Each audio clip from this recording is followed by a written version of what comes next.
नमस्कार प्रेक्षकांना. आता इकडे फायनली दादासाहेबांनी शिवनाथला घरी बोलवलेलं राहतं आणि शिवनाथ जो काय मंजिरीचा खुलासा करतो ना, त्याच्याने दादासाहेबांना तरी एकदम मोठा धक्का लागतो. जे काय मंजिरीचे कट कारस्थानं राहतात ते सगळे शिवनाथनी उघड केलेले राहतात. आता शिवनाथ मंजिरीला कसा एक्सपोज करतो, नेमकं काय होतं, संपूर्ण अपडेट जाणून घेऊया. चला तर व्हिडिओला सुरुवात करूया. आता इकडे रात्रीची वेळ राहते, सगळ्यांचे जेवण झालेले असतात. आता इकडे मीरा पण किचनमध्ये असते. तेवढं दादासाहेब पण किचनमध्ये येतात आणि म्हणता, मीरा एक काम कर, उद्या ना आपण तुझ्या बाबांना सकाळी फराळ करता बोलवून घेऊ इकडे. तू तुझ्या बाबांना ना इकडे बोलवून घे. तेवढं तिथे मंजिरी पण उभी राहते. मंजिरीला एकदम कसतरी लागत असतं, कारण की मंजिरीला माहिती राहतो हिचा बाप दुसरा तिसरा कोण नसून तो शिवनाथ आहे. त्याच्याचकडनं आपण ही विद्या शिकलोय.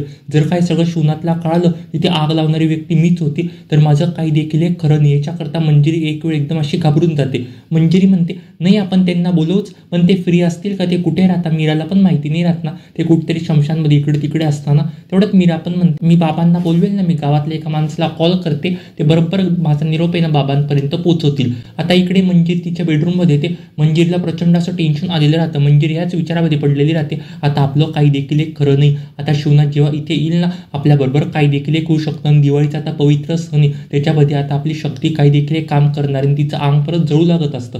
तेवढंच आता मीरा पण एका गावातल्या माणसाला फोन करून सांगते, माझ्या बाबांना आहे ना इकडे बोलवायचं होतं, बरं तुम्ही माझा निरोप पाठवाल का, दिवाळी करता तुमची मुलगी बोलवते तुम्हाला.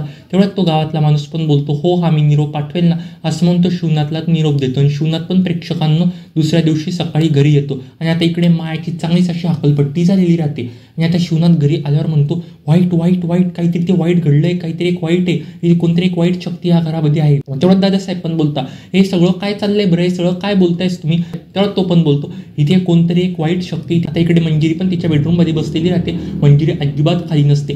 त्या शिवनाथला कळलेलं राहते इथे कोणतरी वाईट आहे. मंजिरी केवळ एकदम अशी घाबरून जाते. मंजिरी आता मार्जरीला विचारते, हे सगळं काय चाललंय बरं. तो शिवनाथ म्हणतो, इथे काहीतरी वाईट आहे. तेवढ्यात आता मार्जरी पण बोलते, आता दिवाळीसाठी आपण काही देखील करू शकत नाही, आता तुझी शक्ती अजिबातच काम करणार नाही. आता हा पवित्र सण आहे, आता याच्यामध्ये काही देखील एक होऊ शकतं, तुझी प्लॅनिंग पण घरच्यांसमोर येऊ शकतं, असं मार्जरी म्हणते. त्याच्याने मंजिरीला तर एक वेळ एकदम मोठासा धक्का लागतो. आता इकडे दादासाहेब पण मंजिरीला खाली बोलवता, पण मंजिरी खाली आल्यावर तिला असं चक्कर येऊ लागत असते, तिचं अंग जळत असतं.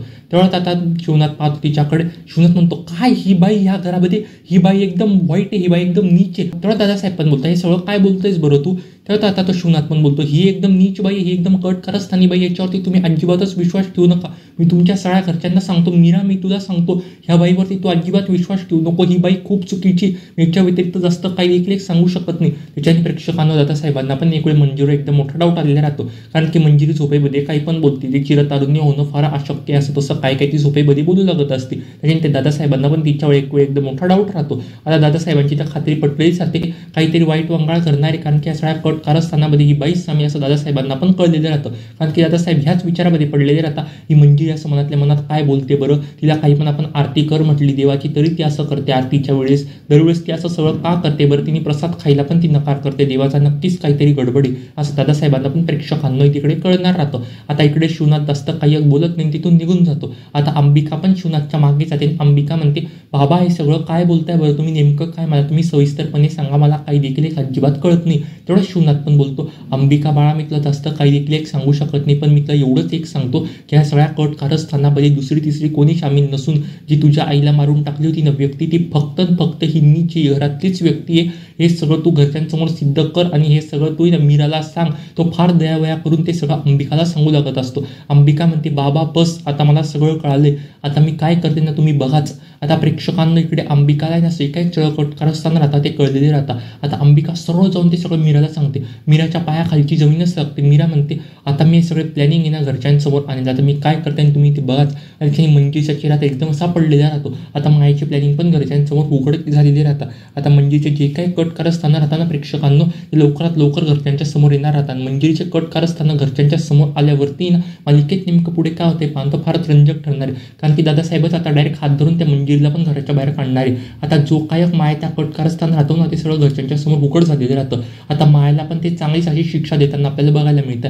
आता माया तर डायरेक्ट घराच्या बाहेर गेलेलीच राहते. माया पण आता ह्याच विचारामध्ये पडलेली राहते, मी हे सगळं कट कारस्थान या मंजिरीच्या घरच्यांसमोर आणेल. आता माया पण या सगळ्या प्लॅनिंगमध्ये सामील होणार राहते. तुम्हाला काय वाटतं या मालिकेमध्ये पुढे काय होईल ते कमेंट करून सांगायला अजिबात विसरू नका. तुला जपणारे या मालिकेच्या अपडेटसाठी आपल्या चॅनलला आता सबस्क्राईब करा. धन्यवाद.